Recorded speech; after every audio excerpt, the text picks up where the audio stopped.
tertúlia. Meu boa tarde aí para todos e todas. Hoje é dia 3 de outubro de 2012, quarta-feira.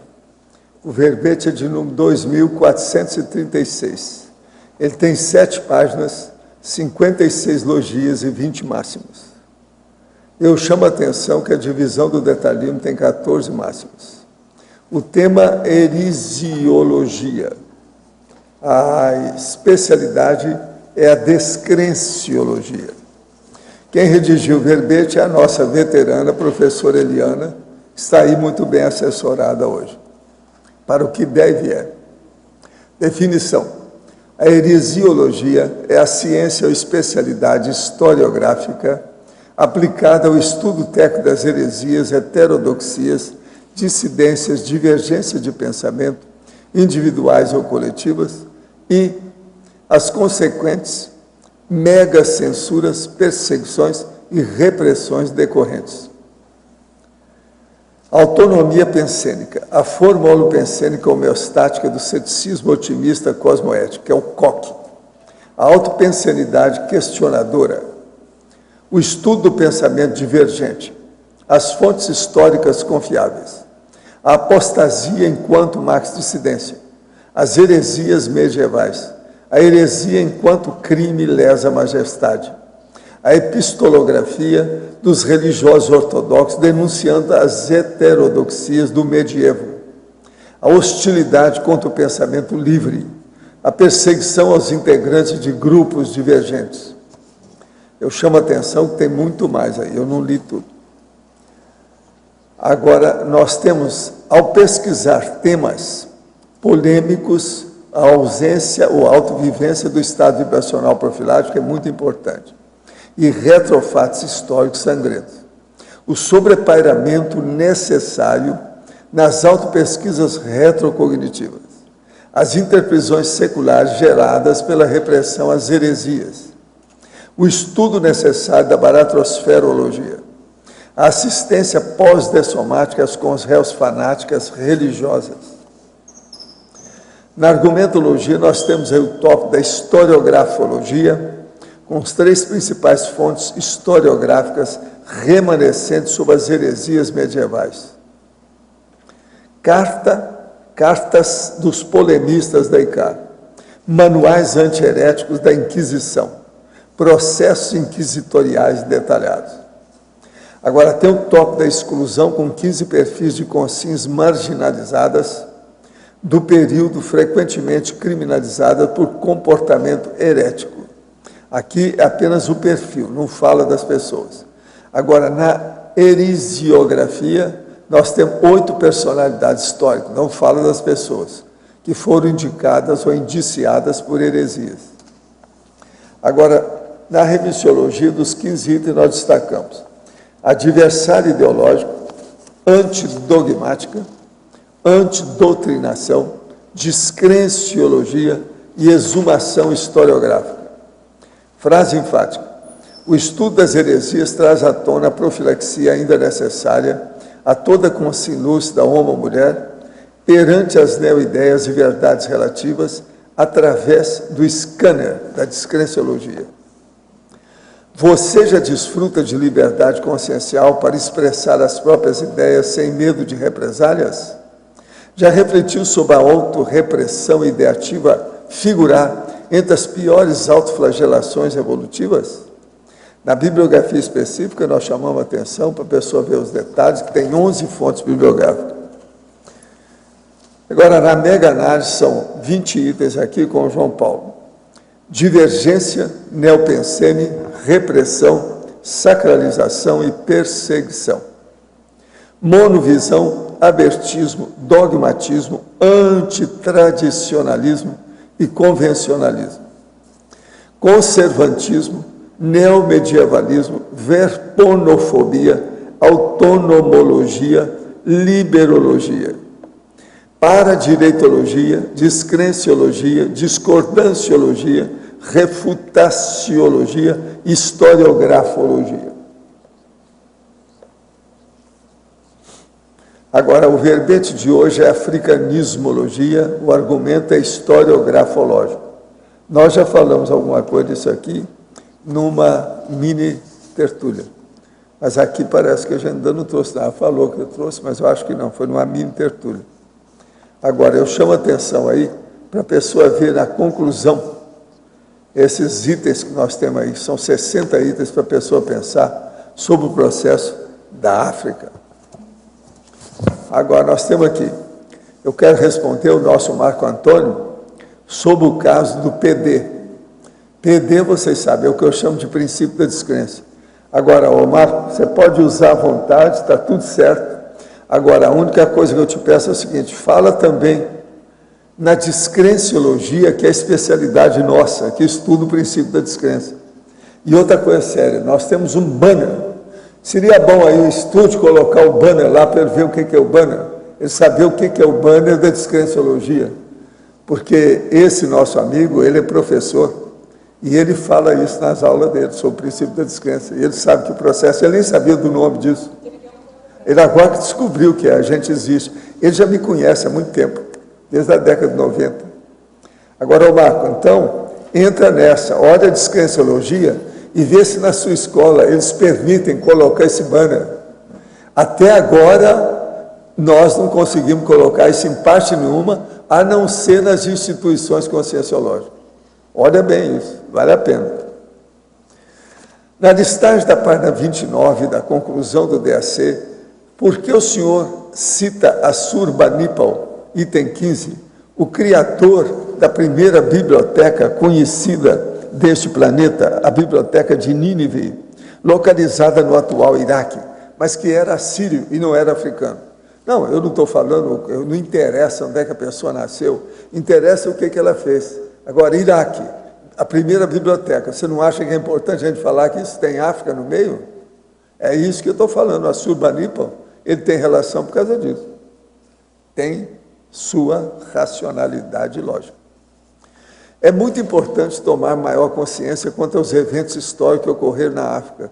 Ao se falar nesse continente, ainda há muito preconceito, principalmente racial. No entanto, não podemos esquecer que grande parte dos recursos naturais utilizados por outros continentes são produzidos na África. Vale lembrar também de nossas contas correntes locais com este continente.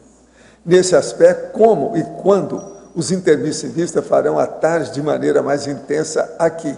Olha, você é um corifeu, é uma pioneira, está abrindo o caminho, vamos ver se outros vão seguir.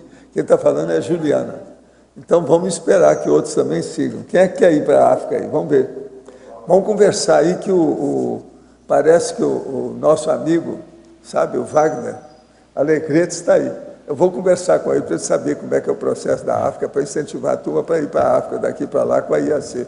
Professor, só um esclarecimento aqui, o que o teletertuliano perguntou, Assurbanipal, né? Rei da Síria conquistou o Baixo Egito em 664 a.C. Não, ele está por fora. Teve uma Isso aqui relação... está no dicionário de africanismo. Pois é, ele teve uma relação enorme com o processo. Então ele conquistou o Baixo Egito, tem relação. Por isso que eu coloquei, mas não é o processo da biblioteca também, é muito sério. Agora veja, o povo fica falando que lá só tem analfabeto, a primeira biblioteca foi de lá. Não interessa, é gente que mexeu lá. Professor? Sim. Falando de África, ontem o Pina mandou um e-mail para a gente dizendo que agora eles têm sede própria lá e que já estão dando o primeiro CIP lá já. Ao CIP? Aonde ele está atualmente? Angola. É em Angola mesmo, né? Tá. Então é bom a Juliana saber que tem o Pina lá na Angola atualmente, dando CIP. É bom. Uma vez que se tenha conhecimento do significado de 30 desse conjunto de 60 vocábulos da exemplologia, da conclusão, de que modo adentrar mais profundamente no caminho da erudição nas linhas cognitivas da antiguidade africana? Como evocar nossa holomemória de maneira mais afetiva? Já estive na África 3 vezes, e lá tudo é muito conhecido.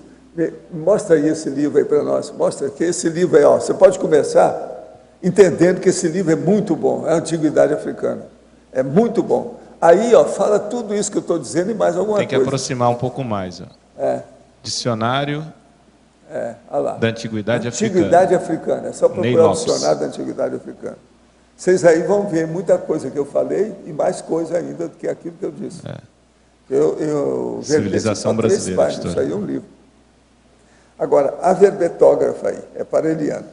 Na Pensenologia, página 1, terceira linha. Poderia abordar a forma holopensênica ou homeostática do ceticismo otimista cosmoético, que é o COP. Bom, aqui dentro da proposta do verbete, né, de falar sobre, a gente falando de descrenciologia, de livre pensamento, né, de liberdade de autopensenizar, acho que uma forma holopensênica, homeostática, que propicia, que favorece, né, a postura do ceticismo otimista cosmoético, é uma situação das melhores, é a ideal. Então, essa é a ideia, né, reforçar a necessidade que a gente crie, que a gente, né, construa formas holopensênicas, homeostáticas do ceticismo otimista cosmoético, o COC, né, já bem conhecido aqui na Conscienciologia. Essa foi a ideia. Agora, Fatologia, página 1, final da primeira linha. Poderia explicar a apostasia enquanto marxo-dissidência? Sim. A apostasia, ela significa a renúncia, né, o abandono de uma religião, de uma crença, de uma fé. E a gente tem vários casos, e aqui na Cognópolis nós temos, na Conscienciologia nós temos vários casos, e um dos casos fartamente registrado, né, pelo professor Marcelo da Luz, no livro dele, Onde a Religião Termina, onde ele fez esse processo, a apostasia, e se tratou, sem dúvida, de uma maxi-dissidência, de um processo bastante otimizador da proex pessoal. E esse livro é extremamente esclarecedor. Nesse livro ele fala também das heresias, e ele é um caso, né, que vale a pena conhecer. Talvez o melhor caso que eu possa citar de apostasia. Em Tecnologia, página 2, quarta linha. Poderia relatar a técnica da veste única, quebrando convencionalismos escravizantes? Eu não entendo nada disso, né? O professor foi que lançou essa moda, essa técnica, tem o verbete com este nome, e é essa proposta de usar, né, a veste única, no caso, o branco, a cor branca, né, como uma espécie de, quase de uniforme, né, de criar um estilo, um jeito pessoal. Criar um tipo. Um tipo, né, um estilo pessoal, e pela facilidade, pela praticidade também que essa veste única proporciona. Havia uma pessoa na televisão que chamava Clodovil, o Clodô. Clodô, sim. Agora, o que se chama? O Clodô, eu conheci bem o Clodô. Ele fazia projeção. Ele encontrou com a mãe dele fora do corpo. Então, eu ia no programa dele e ele falava para mim assim, você criou um tipo. Ele era figurinista, ele entendia de roupa. Assim, você criou um tipo. Aonde você chega, se tiver cuidado, rouba a cena. Então, não fica falando, nem chama o meu povo aí, que está aí, sabe, na audiência, porque senão eu perco o programa. Isso é ele falando sério para mim, fora do programa. E ele era estrela máxima, né? Ele falava que eu criei um tipo, ele tinha razão. Aí eu virei para ele e falei assim, ó, eu criei um tipo, mas estudei isso para fazer isso em Hollywood. Tudo foi estudado. A verbetógrafa, poderia nos explicar em detalhes, na Estrangeirismologia, página 1, segunda linha, a chanson de la croisade albigeoise? A chanson de la croisade albigeoise, ou seja, a canção da cruzada albigense, né? A cruzada albigense foi uma forte repressão, né, da igreja e da monarquia francesa aos cátaros, a heresia cátara no sul da França. E era muito comum na época os trovadores, os cancioneiros, que, vamos dizer assim, os atuais repórteres, né, jornalistas, assim, repórteres de guerra, de campo, eles acompanhavam essa cruzada que foi, né, dizimando aí, foi atacando cidade por cidade do Languedoc, começou por Béziers, onde foi um massacre terrível, e essa chanson, então, essa canção, em milhares de versos, foi relatando, foi contando o processo que acontecia. E é hoje uma das poucas fontes que a gente tem sobre o processo, já que isso foi no século XII, né? 12 e 13 foi a questão maior dos cátaros. Então, essa chanson acabou sendo, claro que era a versão oficial, era a versão encomendada da igreja, do líder da cruzada, da monarquia francesa, mas assim mesmo contou muita coisa sobre os fatos históricos. Agora, nós temos aí, onomasiologia, página 5, a relação entre os seguidores do catarismo, adoradores de gatos, e os membros atuais do CCCI com seus gatos. Opa! Isso aí é com você. Eu fiz uma pesquisa, e eu tenho até um artigo na revista Consciência, que eu apresentei num congresso de autopesquisologia, onde eu proponho uma hipótese que a gente poderia pensar numa semelhança relativa, se todos nós ressomamos, e já estivemos em muitos momentos da história, quem sabe por aqui tem talvez um número razoável de ex-cátaros. Eu faço até uma certa relação. E o apreço nosso por gatos é evidente, né? Nós temos assim, um grande apreço por gatos, e a origem, né, de cátaros vem comumente se fala que é a questão de puros, né, em grego, mas os historiadores mesmo encontraram a origem na palavra gato, de Katzen em alemão. Agora, a parte que me toca, seria bom eu falar uma coisa, não, porque eu falo mais aqui em gato. Então, deixa eu falar só uma coisa. Eu tinha um gato que chamava Tales de Mileto, que é o nome do grande filósofo. Ele era um filósofo, o gatinho. Agora, o que se passa? Uma beleza de gato. Agora, ele já morreu. Ele morreu aí com a gente, já tinha uma certa idade e tudo. Mas agora, o que se passa? Um dia, eu estava lá trabalhando, no período antilucano, mexendo com o processo, quando eu estava fora do corpo, fiz o processo da descoincidência, e começou a aparecer uma opção de coisa, lá mudou tudo. Quando eu olhei para ele, eu vi uma das gárgulas que eu tinha feito. Então, eu vi que ele era o modelo que eu fiz a gárgula há séculos. Era o mesmo gato. Então, esse negócio de gato é muito mais sério do que os templários, que essa bobajada toda que eles falam. Outra coisa, o gato já era animal sagrado na antiguidade. Uma porção de iniciações, no Egito, uma série de condições disso aí. Então, a gente tem que ir com calma com isso, não é bem assim, não. Agora, aqui, no verbete do DAC, poderia esclarecer o 11º item, Aquetato, da exemplologia, página 30? Por acaso tem a ver com o faraó Akhenaton? Não, companheiro, vamos devagar. Akhenaton é o nome adotado por Amenhotep IV, 10º faraó da 18ª dinastia egípcia, depois que impôs o culto a Atom, divindade solar, sob o culto a Amon. E aí vem, entronizado no novo império, tal. Isso é muito antes da Era Comum. Agora, Akhetaton, que é o que você quer saber, que é outra coisa. Cidade construída por Akhenaton para substituir Tebas como capital do Egito. Situava-se na atual Tel El Amarna, e seu nome significava horizonte de Atom. Tá ok? Aí nós estamos dando que o dicionário já me valeu aí hoje, tá vendo? Eu estou falando as coisas. Agora, professora Eliana, em tecnologia, página 2, segunda linha, poderia comentar a técnica tertuliária aplicada aos tímidos mentais somáticos? A técnica tertuliária é essa técnica de estar presente nas tertúlias, fazer perguntas, né, colocar aí argumentos, refutar e, completando essa técnica, vir aqui apresentar e defender o seu verbete. Agora aqui para você. Não acha irônico que uma das personalidades mais famosas sentenciadas à morte por heresia seja Jesus de Nazaré? Não considero. Não considero, né?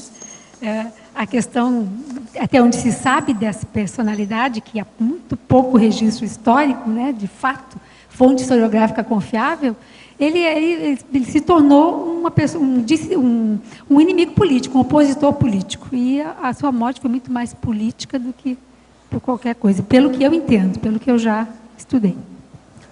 Dendera é uma das cidades do Egito. O Egito teria sido construído por um grupo deserdado de um planeta avançado. Os motivos do degredo seriam éticos. As cidades egípcias, cada uma dessas e todas em conjunto, foram construídas na égide de acelerar a evolução da consciência. Mas toda a cidade sempre foi, não tem novidade. Gentileza comentar se a informativa procede e cotejar uma panorâmica da parasociologia egípcia e nossa condição de conscienciólogo numa mega proex grupal. O que eu vejo é o seguinte, todo mundo está junto com todo mundo e tem muita coisa para fazer, de modo que é preciso ver o que a gente faz com isso tudo e ver como é que fica. Agora, vamos lá na dendeira. O que diz o dicionário? Cidade egípcia dedicada ao culto da deusa Fênix ou Hathor, uma das cidades mais antigas do Egito faraônico, sob a capital do nono do Alto Egito e a necrópole do Antigo Império. O nome, segundo Dalmas, deriva do egípcio Tentires, significando pertencente à deusa. Isso aqui é a dendeira. Estou dando para você o que está aqui no Dicionário da Antiguidade Africana, do Ney Lopes. O Ney Lopes estudou muito isso, ele é do Brasil, um grande cara. Agora, o recebimento de uma tarefa interassistencial anônima, infiltração cosmoética, em que a consciência está consciente disso, poderia ser considerado um aporte existencial? Até um aporte, mas é um aporte extra. De que modo analisa essa situação com a proex dessa consciência? Não, isso aí pode ser uma infiltração. A infiltração, no caso, não é bem um aporte, é mais um extra, é um adendo da proex. Então, isso aí que você tem que pensar. Isso é a Juliana que está perguntando. Agora, ó, seu caso é preciso ver, você que tem que analisar. Você está dentro da proex inteiramente aí, ou está ainda dentro de uma infiltração? Ela que sabe. Agora, gente, eu quero dizer para vocês aqui as pontuações do Longevitar, que foi o terceiro encontro anteontem. Foi o Centro de Convivência do Idoso. Participantes 67, 43 da SOCIM e 24 da CCCI. Apresentações foram 5. Agora, as palestras foram fonoaudiologia e saúde integral, alimentação na melhor idade, dimensões do bem viver, isso é as dinâmicas. E também teve atividade prática, técnicas posturais e alongamento. Tem que ter, né, alongamento. Faltou o negócio de abaixar e suspender o agachamento, esse aí seria bom. Esse aí a maioria precisa, ia ser uma barulhada que a gente tinha escutado aqui. Agora, gente, eu estou querendo mostrar para vocês que acabou de sair aqui as pontuações do CAEC, feita aí pela professora Cristiane, que é o seguinte, são 815 mil artefatos de saber da holoteca, 90 mil livros e obras escritas, 515 mil recortes de periódico, 693 voluntários residentes aqui em Foz, todos que mudaram a residência para cá, 266 tenepsistas na comunidade. Só aqui tem 266, pensa bem pelo mundo afora. Agora, 155 professores da comunidade, 84 psicólogos, 40 médicos, 36 engenheiros e 30 advogados. Essas são as últimas pontuações que nós temos aqui. Vale a pena pensar nisso. Esses totais, como é que a coisa tem aumentado com o tempo. Agora, eu entrego, então, agora a professora Eliana para vocês. Eliana, aqui no B, eu comecei a ler aqui a fatologia e me chamou a atenção a questão da Inquisição aqui embaixo. Eu queria fazer uma pergunta para você. Você teve muito contrafluxo, muito trabalho, muita dificuldade para redigir esse verbete? Não tive contrafluxo propriamente, mas claro que tem pressão, né? É um tema aí que mexe bastante, a gente faz algumas exumações aí, mas não, né? Eu uso a técnica, Jorge, que eu digo ali na parafatologia, que eu indico, que é EV profilático, né? Ao pesquisar esses temas polêmicos e alguns retrofatos históricos sangrentos, e também o sobrepairamento. Eu já mexi bastante com a questão do catarismo, do estudo, né, desse processo, e eu desenvolvi essa técnica, assim. Eu vejo algumas questões relativas a mim, né? Identifico claramente, mas eu consigo sobrepairar. Agora, tem pressão, evoca consegues, enfim, a gente acaba, né, tendo que lidar também com isso. Mas vai da tua postura também, né, ao mexer com um tema como esse. Mas foi tranquilo. Eu estou falando até pela sincronicidade. Segunda-feira eu estava no fichamento do Luciclo, me chamou a atenção a pasta da Inquisição. E eu fiz alguns fichamentos lá. E eu vi uma reportagem de uma judia brasileira, não sei se você chegou a ver, uma escritora, que ela pesquisou os efeitos da Inquisição no Brasil, na Torre do Tombo, lá em Portugal. E ela descobriu que vários brasileiros foram levados para lá e foram queimados, né, em 1720, 1730, mas, na verdade, a questão toda era por causa do dinheiro, como você está falando aqui, por causa dos bens, porque os que eram pobres, eles tinham, assim, penalidades mínimas, né, penitência, não sei o quê. Aqueles que tinham dinheiro e tinham grandes riquezas, eles eram levados até Portugal, julgados mesmo pela igreja, confiscava tudo e queimava, para não ficar nenhum problema para trás. Eu achei uma sincronicidade muito grande você estar fazendo esse tema e eu ter lido isso segunda-feira. A Inquisição em Portugal, na Espanha, nem se fala, mas em Portugal, ela foi bastante forte também. A gente, às vezes, não estuda tanto, né? Não conhece tanto. Mas ela foi bastante... Escuta uma coisa, esse é o seu 13º? 13º bebê. Tá bom. Eu quero dizer para vocês que no dia de hoje nós estamos completando 184 neoverbetógrafos. Comigo, 185. Estamos caminhando para os 500, lembra-se? Agora, dos novos, já tem 458 verbetes que a turma já escreveu até agora. 458. Daqui a pouco eles estão me alcançando. Os 2.000, já está chegando um quarto. Falta pouquinho. Está entendendo? Trabalhar muito, né, professor? Muito ainda. Eliana, por Pois gentileza, é o seguinte, casualmente eu verifiquei que existe um livro de um, acho que mexicano, José Pascual Almazán. Ele fala de um dissidente de Lutero, eu acho que um personagem, Ernesto Gutzerzig, certo? Só para ilustração. E casualmente, adivinha o nome que ele, o cognome que ele tinha? Não sei de onde que tiraram. Eucárdio. Ele era seguidor de Lutero, foi professor de Lovaina, era, acho, de origem flamenga. Então, nesse romance, ele conta toda a história desse personagem. É um personagem... Parece que é um personagem, mas que ele foi um dos seguidores de Lutero. Sim. Não sei se existiu ou não. Apenas, nunca teria que saber, apenas para conhecimento e orientação. Não estudei tanto assim, aliás, né, no começo só, mas não encontrei esse. Não, mas só também chamou a atenção pelo meu nome, né? Não sei Ok, por ser mas seu nome. a pergunta que eu queria fazer é justamente na página 5, na heresiografia. Você citou vários nomes, e por que não citou João Calvino? Ele não teve tanta importância? Pois, sabe, Eucárdio, tem muitos nomes. Infelizmente, muita gente, né, foi acusada de heresia. Muitos foram para a fogueira, alguns não. Aqui desses 8, 5 receberam a pena capital. E eu fiz uma seleção, né, de algumas áreas e de alguns nomes aí mais conhecidos, mas ficou muito nome de fora. João Calvino foi um deles, né? Eu acho que ele não teve pena capital, né? Ele não foi, né? Não chegou a ser morto, né? Aqui quem recebeu pena capital foi número 2, Jordano Bruno, o Jacques de Molay, Joana d'Arc, John Russo Jean Hus, né? E Miguel Sevé.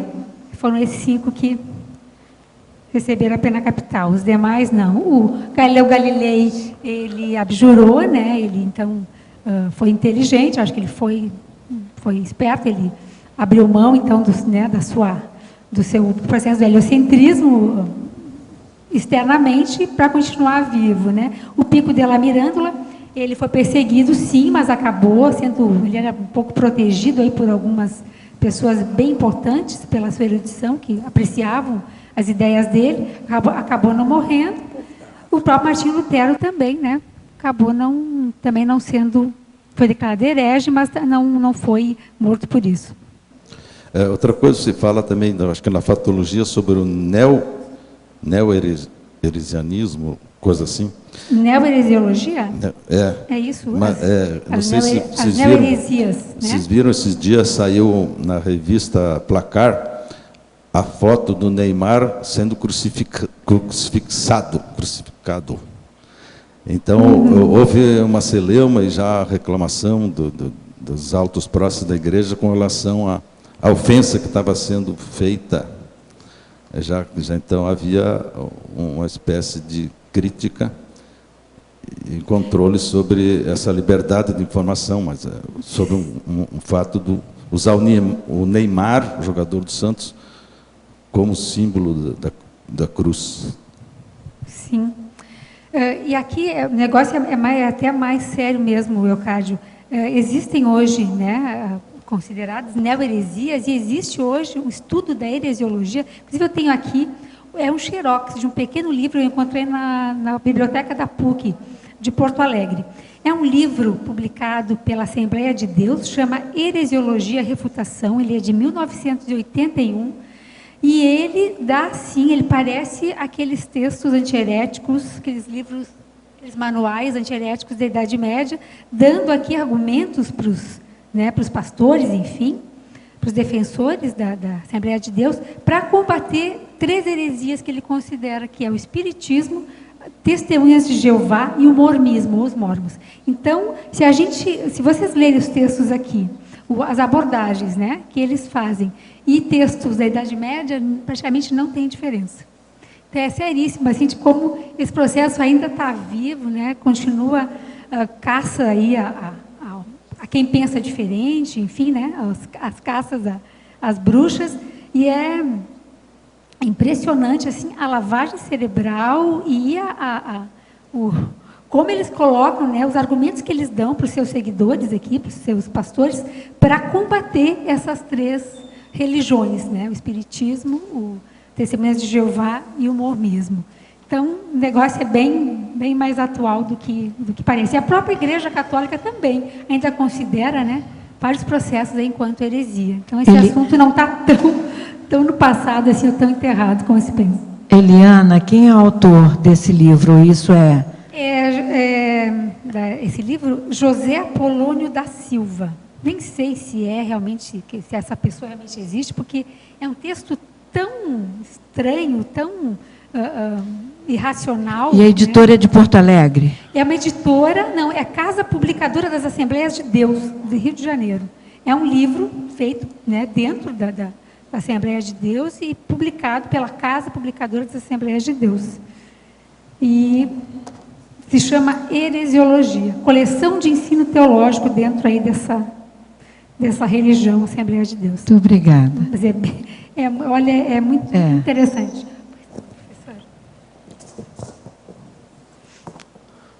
Oi, aqui no verbete do dicionário, professor Valdo, no verbete do dicionário, aqui no ar, Sim. Na definologia, você coloca uma série de aspectos do conhecimento sobre a África, né? O antropológico, historiográfico, geográfico, etc.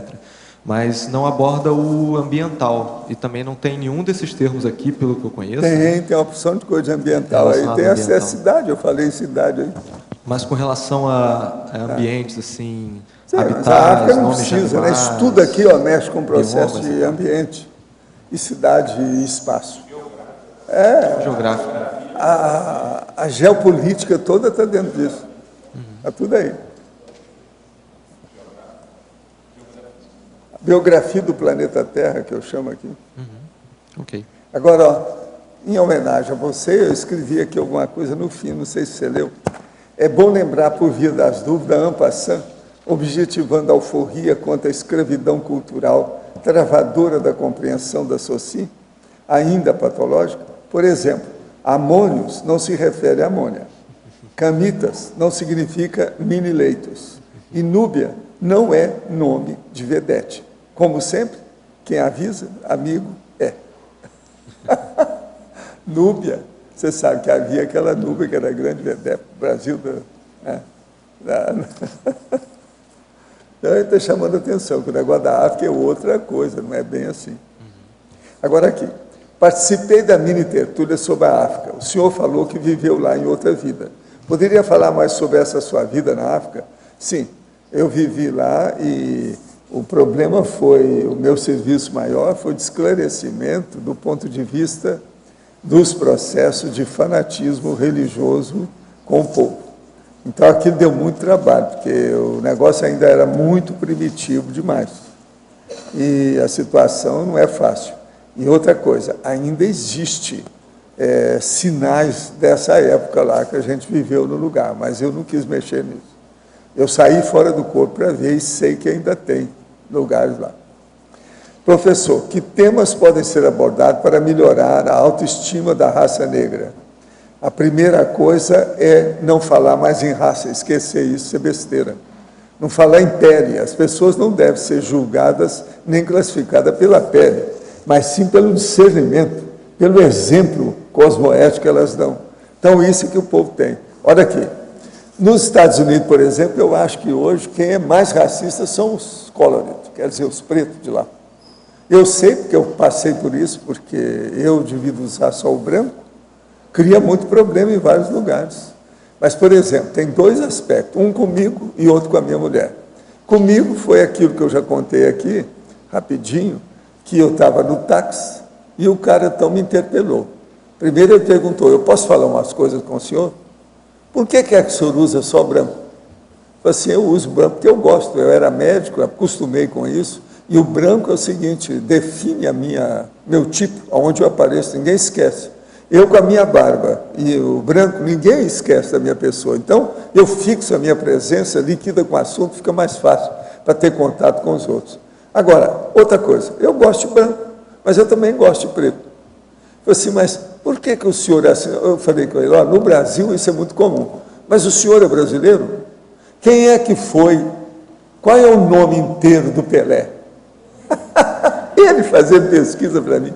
Eu falei assim, seu Boboca, falei tudo na frente dele, comecei a brincar com o cara. E falei assim, você é racista, se parar com isso.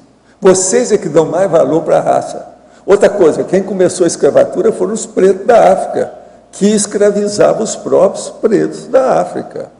Agora, eles tinham mais humanidade. Quando os brancos entraram, que foi aqui nos Estados Unidos, falei para ele, a coisa piorou toda. E é verdade. A escravatura feita pelos brancos foi muito pior do que a feita pelos pretos. Então, tem que parar com esse negócio de racismo, não pensar mais em raça. Etnia e raça, eu acho uma coisa secundária. A gente tem que acabar com isso e caminhar para a mega fraternidade. É a humanidade inteira. Então, isso é que é importante.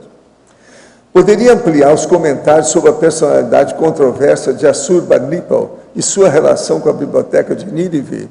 Não, o problema todo você tem que pesquisar aí dentro do processo histórico e ver a situação toda que tem.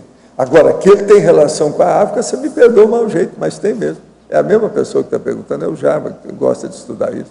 Agora, eu acho que a primeira coisa, Java, que você precisa de ver é esse dicionário. Se você está por fora desse dicionário, não adianta. O Ney Lopes fez um trabalho excelente de erudição aí nesse dicionário. Ele é simples, mas tem erudição. Agora, a verbetógrafa, poderia desenvolver a paradoxologia na página 3? Sim, aquilo que a gente mais ou menos começou a falar e que está lá também na historiografologia. É um paradoxo, mas as principais fontes historiográficas que a gente tem sobre as heresias medievais são justamente os textos que combatiam elas, né? Os processos inquisitoriais. Os processos inquisitoriais, eles eram extremamente detalhados, tudo era anotado, eram processos enormes. Então, tinha casos em que a comunidade inteira, né, por exemplo, de uma pequena cidade, todos os maiores de 12 anos eram interrogados. E as coisas do cotidiano, né, a chamada microhistória, a história do cotidiano, da vida diária, vinha à tona. Então, tudo que era tipo de pensamento, de costume, né, então acabava trazendo muita informação sobre como é que eram as heresias, principalmente a heresia cátara, que foi a mais combatida e que esteve assim no berço, na origem da própria instituição da Inquisição. E os textos antiheréticos, teve um determinado momento em que a Igreja começou a publicar diversos manuais, né, de como identificar, de como perseguir, de como interrogar, né, de como avaliar se era um processo de heresia ou não. Esses documentos é que, paradoxalmente, nos dão mais dados sobre elas. Por quê? Porque os textos produzidos dentro desses movimentos religiosos heréticos foram todos destruídos, foram todos queimados, né, ao longo de muitos séculos. A verbetógrafa. Trinomiologia, página 3, segunda linha. O trinômio, assistência egóica, assistência inegóica e assistência policármica. Poderia esclarecer a diferença entre a assistência inegóica da assistência policármica? Assistência inegóica é um verbete, né, escrito pelo professor Valdo, e aqui é um trinômio, mas poderia ser quase um crescendo, né? Primeiro a assistência egóica, depois passa para um estágio, né, seguinte, mais avançado, da assistência inegóica. Então, quando já o ego não está na frente, não é mais tão importante, né? Então, você faz a assistência pela constatação, né, pelo reconhecimento de que é a moeda evolutiva mais inteligente, mais importante, a interassistencialidade, e esse quase crescendo, que aqui a gente colocou na trinomiologia, chega na assistência policármica. Eu não vejo que a assistência inegóica seja a mesma coisa que a assistência policármica, né? A policármica já abrange aí um espectro bem mais amplo, mas é uma caminhada, é um crescendo. E a primeira assistência que a gente faz, não tem jeito, é para a gente mesmo, né? A autoassistência. A gente estando bem, a gente estando numa etapa um pouco melhor, a gente já consegue ter o que dar, o que oferecer aos outros, e por aí segue o processo evolutivo. Antagonismologia, página 3, segunda linha. O aparente antagonismo ciência-religião. A verbetógrafa teve que propósito ao colocar os temas em letras maiúsculas. Poderia também abordar esse antagonismo? Claro. É conforme. Na enciclopédia nós usamos ciência e religião com letra maiúscula. Então, isso é uma questão de conforto, né? Fala da ciência como um todo e da religião como um todo. Aqui, eu até pensava, onde eu estava estudando verbete, eu disse, olha, o pessoal vai pedir isso aqui, eu tenho certeza. O que eu quis dizer aqui? Que há um aparente antagonismo entre ciência e religião no seguinte sentido. A ciência hoje, convencional, eletronótica, ela por vezes é tão dogmática e tão repressora e tão absolutista como as religiões.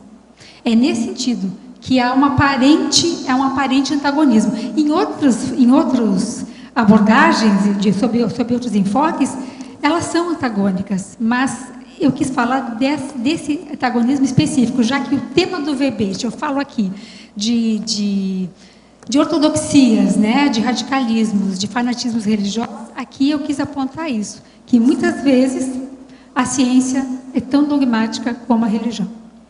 Eliana, tão fechada quanto. Eliana, eu queria saber se você leu ou pesquisou a respeito do Malleus Maleficarum. O martelo das bruxas? Olha, eu tenho uns textos que eu não estou a fim de ler agora nesse momento, sabe? Nem o vídeo esse texto não quis mergulhar nele. Assim, eu tenho optado por textos históricos, abordagens históricas, e eu leio alguma coisa, mas é tão... Nem o vídeo. É tão hediondo, assim, é tão irracional, que eu evito me encharcar muito desse processo. Eu não cheguei, conheço, mas eu não li o texto, não. Ainda não tive essa necessidade e essa vontade. Então, mas tem um vídeo do National Geographic, você também não viu, né? Também não vi. Porque ele já dá uma sinopse, um resumo de como que era feito esses documentos para manual para caçar as bruxas na época. Certo. Martelo das Bruxas, Malleus Maleficarum. Que é um manual, né, anti-heresia, enfim, esses livros, esses textos feitos para identificar aí os hereges, as bruxas, enfim, né? Eu falo aqui na página 4, né, na exclusão, no item exclusão, desse elenco, desses perfis aqui, e as bruxas e feiticeiras estão entre elas. Só que os séculos de caça às bruxas foi mais o século XIV, XV, XVI, né? O processo mais forte, essa coisa misógina, assim, questão da mulher mesmo, né? Mas também elas porque ali pagaram caro aí pelo processo do parapsiquismo, enfim, as benzedeiras, as curadeiras, as parapsíquicas. No vídeo lá do National Geographic, eles falam que o negócio foi tão brabo que a própria igreja depois não conseguia segurar o processo, ficou contra até o manual, porque perdeu o controle da situação, né? Mais de 60 mil pessoas foram queimadas entre mulheres e homens, a maioria eram mulheres, né? A Inquisição, né, ela teve vários momentos históricos, mas ela foi uma máquina, né, destroçadora de consciências e, quando não, de somas, né? E os efeitos foram nefastos, aí a gente tem muito registro. Até o professor Cristóvão, ontem, numa pergunta, ele falou assim, talvez por que a pessoa tem algum traço de autismo consciencial. Eu achei interessante, eu estava ouvindo de casa, e ele falou, talvez algum tipo de repressão muito forte, quem sabe, né, ter sido vítima da Inquisição, enfim, achei interessante essa relação. E quem sabe, né, não, isso aí, todos nós aí que temos andado pela história nos séculos, podemos estar aí, quem sabe, até dos dois lados. Até eu falo aqui da alternância, né, vítima, algoz. A gente às vezes foi vítima, às vezes foi algoz, né, e vice-versa, e assim vamos caminhando. Eliana, onde é que você vê hoje em dia, assim, vamos supor, esse tipo de perseguição para as ideias novas, assim, mais subliminar, ou então não, mais escancarado? Onde você vê hoje em dia, contemporaneamente, onde está o perigo hoje em dia que você vê isso? Em que área? Pode ser da mídia, do nosso cotidiano? Sim, acho que teve vários momentos. Por exemplo, teve um momento aí que a gente chamou de patrulha ideológica, né, aí na história política, em que havia muita perseguição mesmo, e aí eu falo aqui da fogueira midiática, né, de quem pensava diferente, ou de quem... Ou teve um momento em que, se você não era absolutamente da esquerda, comunista, posicionadíssimo, você, né, levava uma patrulhagem daquela, né? Você era pelego, você era, enfim, todas essas expressões. Teve aí na questão política. Eu acho que a Igreja Católica continua muito ativa ainda, felizmente, no seu processo repressivo, né, de novas ideias, abordagens. É impressionante ainda a irracionalidade em estimular, a indicar aos seus seguidores, aos católicos, que não usem contraceptivos, até há pouco tempo, que não usassem preservativo, a camisinha, né? Que não fizessem planejamento familiar, controle absurdos, né? Assim, que nada perdem para... Gente, para vocês, a melhor coisa dessa heresiologia, quer dizer, a maior besteira que tem aqui, esse aqui é livro daqueles tolicionários que eu falo. São os dicionários de tolice. Esse aqui é um dos livros de tolice. Agora, ele tem uma coisa que raramente a gente vê. Tem aqui um carimbo que eles colocaram em cima, ou é impresso, eu não sei bem, que está assim: preserve sua fonte de conhecimento. Então, tem uma tesoura, e a tesoura está riscada. E tem uma mão escrevendo, a mão está escrita. Então, isso é para a pessoa não cortar e nem escrever nada em cima. Quer dizer, a doutrinação é de tal maneira que não pode fazer pesquisa. Isso é que é a tara. Agora, é a Casa Publicadora da Assembleia de Deus. Esse livro é de 1980. Agora, dá pena. Eu conheci alguma coisa desse livro, mas eu lembro, ele estava tipo livrinho mesmo, 100 páginas, pequenininho, opúsculo. É um livrinho pequeno. É um opúsculo. Agora, dá pena isso aqui, de tanta tolice que tem nisso aqui. É de morte. Se o senhor for cortar, é uma heresia. Se o senhor for cortar, é uma heresia. Pois é, não. E o problema, não pode escrever nada, não pode riscar. É o que a gente fala, é o contrário. É isso que precisa a pessoa pesquisar. Agora aqui, tenho grande força presencial e venho buscando trabalhar isso para realizar o melhor. Mas há um problema que, mesmo lúcida quanto a isso, e buscando uma postura séria, não antipática, muitas vezes essa força presencial é entendida como sedução e envolvimento. Pode haver erro na leitura, o outro que pode ficar incomodado com a minha presença, sinto que, se buscar uma postura mais encolhida, perderei a autenticidade. Poderia dar sua opinião e ajudar-me a ampliar essa situação? Olha, o que eu vejo é o seguinte, vai devagar com essas coisas, porque uma mulher que se insinua demais, ela cria problema principalmente com as outras mulheres. Se o marido da fulana lá, que é ciumento demais, ela é ciumenta demais, e você se insinua, ela vai virar a cara para você e ficar sua inimiga para o resto da vida. Tem um monte de mulher assim. Então é necessário que você vá com calma com essas coisas. Uma mulher que se exibe demais, eles vão acabar taxando você de exibicionista, disso e daquilo. Tem que ir com calma. Mulher é preciso de mais recato do que o homem. Então, como é que faz? Pensa nisso.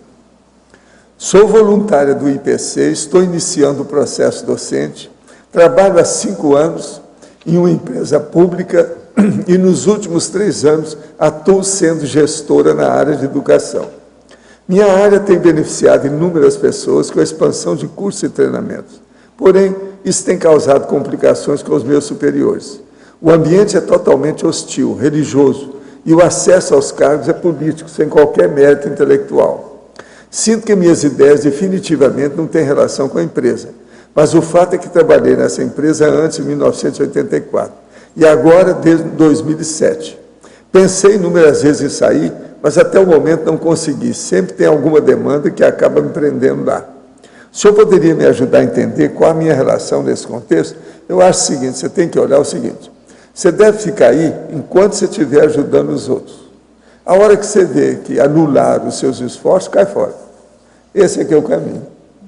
Que assim você está cumprindo o seu destino, está cumprindo a sua programação.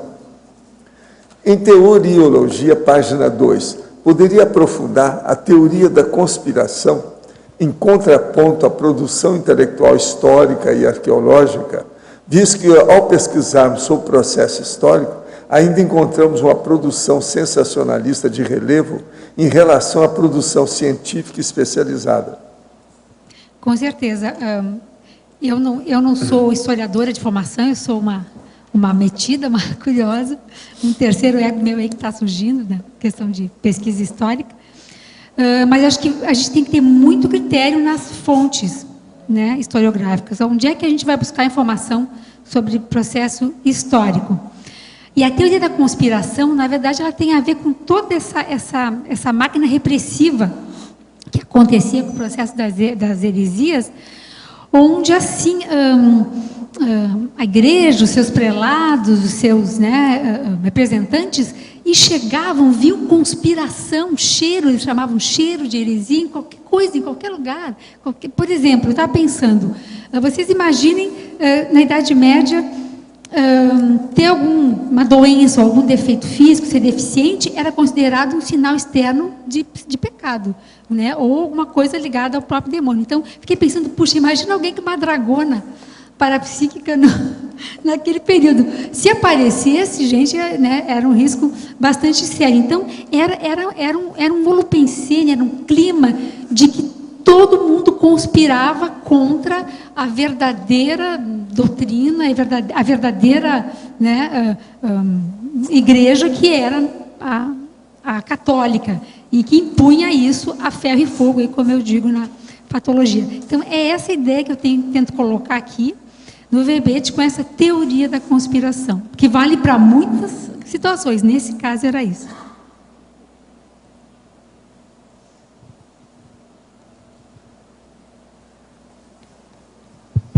Eliana, página 2, Códigologia, o Código de Teodósio. Aqui teve esse Teodósio, século V, né? Ele foi aí um imperador romano, e ele organizou um código, além de ter instituído a religião católica como a religião oficial do Império Romano. E ele fez um primeiro código onde ele listava uma série, não se chamava de heresia, porque essa expressão só veio lá a partir do século XIII. Mas teve 2 Teodósios, né?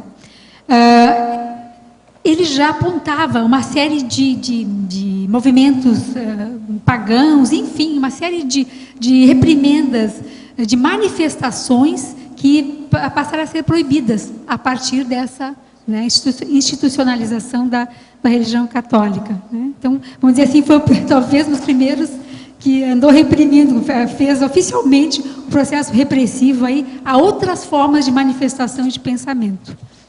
Esse livro da heresiologia fala muito em besta. Agora estão perdidos, porque besta existe também uma arma que é aquele de atirar. Atirar uns dados, e tem também hoje um coletivo, né, que é um negócio que é besta. Agora veja, como é que os caras fizeram o nome nessa caminhonete que carrega os outros aí, besta?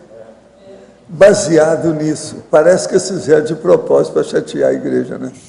A igreja anglicana. Será que é por isso mesmo? O livro está cheio de besta, demônio, diabo. Besta, demônio, diabo. Falando isso. Mas veja, como é que fica hoje que tem a besta, que é esse veículo? Hã? Aí é uma quebra, né? O que eu acho é o seguinte, eu nunca vi ninguém falar nisso.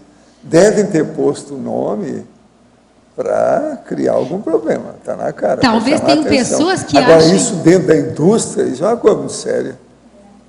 Presta atenção. Estão indo contra tudo quanto é processo de heresia. Entendeu? Abrindo o jogo. Eu acho isso o máximo. Talvez tem pessoas que considerem uma heresia. Ele é de 1980. 1980 ainda não tinha esse veículo. Ele é mais recente. É que esse veículo é da Coreia, né, professor? Ele é coreano, né? Eu não sei se é da Kia ou se é da Hyundai. Pois é. É da Kia. Quer dizer que lá não tem igreja anglicana. Está na cara. Senão eles teriam reclamado. Não fizeram essa relação. Outra coisa, como é que eles vendem um carro que os caras da igreja anglicana vão andar na besta? Não, ainda não vi isso em parte nenhuma. Eu sempre fui implicado, desde que apareceu esse carro. Agora estou vendo aí de novo, a 1980 só fala, um monte de página falando em besta aí. E as loucuras da besta, a situação toda que a besta já fez, que é o demônio, é o diabo, é o Satanás. Pois é. Agora, se vocês verem alguma coisa por aí que explica por que colocaram o nome da besta no carro, vocês me falam. E outra coisa, é uma besta coletiva, porque vão muitos juntos. Como é que fica? Hein? Eu ainda não vi ninguém escrever sobre isso. Vocês já viram? Alguém aí já ouviu? Já viu? Já viu alguma coisa? Vocês não acham que é estranho isso tudo?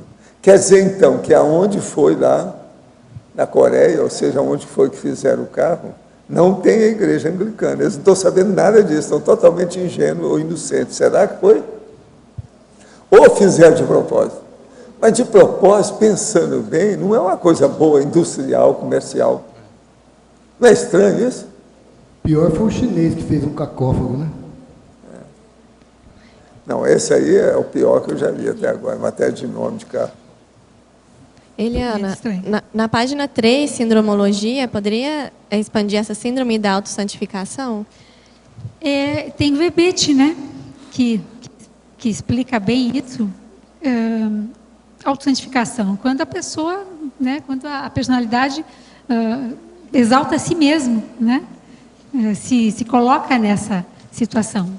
A pessoa volta até conta um exemplo de uma senhora, né? Aqui brasileira, de um centro espírita, que sabia que havia sido, né, uma personalidade aí passada e que, de alguma forma, ela incentivava, cultuava, né, essa pessoa, fazia assim, uma série de homenagens. Isso é um exemplo típico de uma síndrome da autossantificação, né, quando a pessoa faz essa autoexaltação. Vale a pena olhar o verbete, que ele vai te dar aí bem mais detalhes. Agora, mas tem a ver com esse tema. Acho que seria bom perguntar a Verbetoga aquelas perguntas que não acha, não? Hoje. Parabéns pelo verbete. O que inspirou você a redigir esse verbete? Qual a sua experiência quanto a esse assunto? Como você se sente defendendo o verbete? Quer dizer, você foi vítima de algum processo de heresia? É essa que é a pergunta. É uma hipótese. Você já andou em alguma besta até agora? Pois é, não, já. Olha, eu já andei de besta indo para um evento conscienciológico. Olha, alguém aí tem alguma besta? Que quebra de paradigma. Tem um aí que tem, né? Que é o Francisco tem uma besta, não é isso? Agora, o nome dele é Francisco, é nome de santo. Os franciscanos. Quer dizer, o santo carrega o diabo, é isso? Ou o diabo que carrega o santo? Eu não sei bem como é que é. Agora, Como é que fica? essa palavra besta, na origem dela, aqui no ar, ela significava fera, ou animal selvagem, animal feroz. Tanto é que eles usam no inglês beast. Sim, mas não vem com essa. E outra coisa também que você não precisa de vir com essa, é que gente que chama é besta, não é besta. Então eles falam, não, existe besta e besta. E a vovozinha, vai bem? Eu sei que escreve tudo do mesmo jeito. Não adianta não vem com essa. Italiano tem a bestia, que é o... Bestia, em italiano é bestia, ma como, manadia, mas tem uma coisa pior, porca la Madonna, como é que fica? Isso aí que é pior. Tem alguns bem cabeludos, professor, não dá nem para falar aqui. O negócio é pior. Valdo, voltando aqui ao tempo dos hominídeos lá na África e a sua experiência nesse sentido, a cogitação de poder ter sido um corpo da raça negra tinha alguma relação com a PROEX e por que foi abandonada esta possibilidade? Não, você nasceu, você está naquela etnia, naquela raça, a coisa se desenvolve daquele jeito. Né? Teria alguma diferença no macrossoma? Não teria nada a ver? Não, aí é preciso examinar, né? Tem que ver na época o que era. Cada caso tem que ver. Ver o que houve, não é isso? A raça negra, às vezes, é muito forte em certas coisas, mais do que a raça branca. Sim. Aí depende o que é que ia fazer, como é que é a situação, às vezes vale a pena.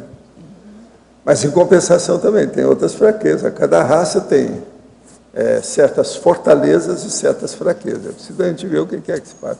Mas você poderia fazer relação entre isso e a categoria de macrossoma? Não tem influência? Aí tem que examinar, né? Cada caso é difícil. É um caso. A gente vê. Seria possível você falar um pouco mais das companhias extrafísicas aqui hoje, não? Companhia extrafísica, hoje tem um aqui, que eu falei ali para ele. Quem é? Tuareg. O Tuareg é de lá. E outra coisa, tem os Tuaregs aí na minha listagem. Olha lá que tem lá. É o número 59, Tuaregs. Agora, tem muitos aqui, Yorubá, tem várias coisas. Agora, tem um aqui, ó, que é dos meus antigos, Horus. Que eu mexi com isso. Yorubá. Tem uma série de condições aqui. Agora, a pessoa tem que estudar isso, né? Por exemplo, tem palavras aqui que são usadas nos Estados Unidos, os escravos lá tinham muitos. Esse aqui, ó, Candace, que é Candace que escreve. Mas lá nos Estados Unidos é Candace. Eu mesmo tratei de gente pretinha, color, nos Estados Unidos com esse nome, Candace. Quer dizer, tudo coisa da África mesmo, direto de lá. Agora, temos que estudar, né, isso tudo. Isso aqui é só para começar. Por exemplo, Cirenaica. Cirenaica é o processo de Cirene, com aquele negócio todo que nós falamos. Você está entendendo da nossa amiga aí? Que você pesquisou? É uma coisa séria. É essa que eu quero colocar o busto. Entende? É Cirenaica. Eles agora, às vezes eles gostam de falar no Ocidente, areta. Do jeito que tem Aretha Franklin. É arete, que é o nome. Arete é que é o legítimo. Então, arete de Cirene. Arete de Cirene. Entende que é o nome dela? É essa que eu quero arranjar aí a foto, ou uma ilustração da foto, alguma coisa. Uma ilustração dela, para a gente fazer o busto. Essa era fora de série. Sabe, você vê quem é que é Arete Cirene? Uma das maiores filósofas da antiguidade. Mas o povo não fala nisso. Homem, geralmente, corta as mulheres em matéria de filosofia. Do jeito que eles cortaram a Hipácia. Eles cortam também essa Arete. Mas ela é fora de série. Eu conheço isso há muito tempo que a gente estuda, mas você quase não encontra nada de processo sobre ela. É pouca coisa. Agora, do povo atrasado também tem aqui, né? Os Hotentotes, por exemplo, ó, tem tudo aqui. A gente está falando. Tem muita coisa para a pessoa pensar. Bosquímanos, todos esses são dos antigões. Hotentotes, Bosquímanos.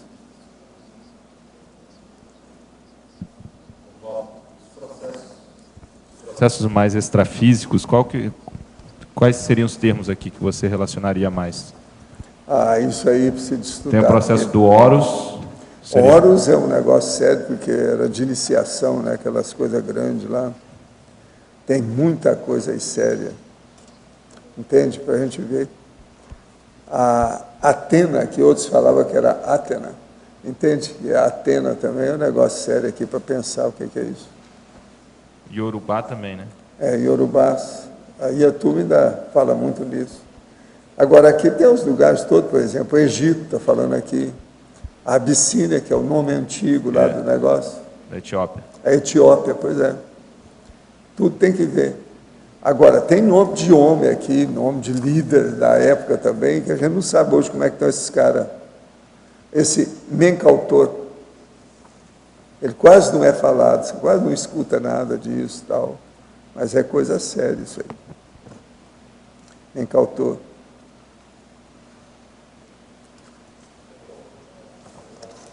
Nessa relação aí, eu justamente me dei de curioso e fui na Holociclo e vi o livro aquele citado. Mas são as 12, 13 palavras, eu não achei em dicionário nenhum onde possa encontrar. Nesse dicionário, é bem possível que tenha a maioria, todas que eu falei. umas 12, 13 palavras. Você tem que ser palavras da África, né? Da antiguidade africana, palavra histórica da África. Não é todo dicionário que conhece. Dicionário, você sabe, são fatos. Sim. Você olhou esse aqui? Esse aí eu tirei uns 40 esse é o Ney Lopes. Mas faltam uns 12 que não achei nem do dicionário comum. Mas esses aqui, a maioria, o Ney já tocou nesse assunto no livro dele. A maioria deles. Não, é dicionário de Urubá, a gente encontra? No dicionário Urubá? É esse aí, ó. Sim. Da antiguidade africana. Não, esses eu vi, mas estão faltando, por exemplo, a Maniteca, a Manitarakide. Sei. Agora, o processo é Bamba de Analo. Aí, se não me engano, ele fala da maioria disso aqui. É capaz de falar de todos esses nomes que eu falei. Eu não cheguei a checar. Porque esse aqui é de muitos livros das coisas que eu pego, eu já tinha minhas datas. Esses eu não localizei. Tem muitos difíceis de ver. Por exemplo, os blêmios. Qual? Blêmios. Já viu falar disso? Uma boa parte do povo nunca ouviu falar em certos nomes que eu coloquei aqui. Eu sei. Por isso que a gente já colocou. Bambandianato. Bambandianalo. Sai dessa. Pois é. Aqui tem, agora, tudo isso existe. Aí eu acho que tem na maioria. O Ney Lopes andou escrevendo. Ele foi profundo, ele foi longe, pesquisou muito. Inclusive, blêmios aqui é um verbete grande, é mais de uma página. Agora, é o caso, se você não tem o livro do Ney Lopes, arranja, vale a pena. Matéria da África, a pessoa no Brasil precisa de ler esse livro. Ele não é grande, mas é profundo em certas coisas, matéria de erudição.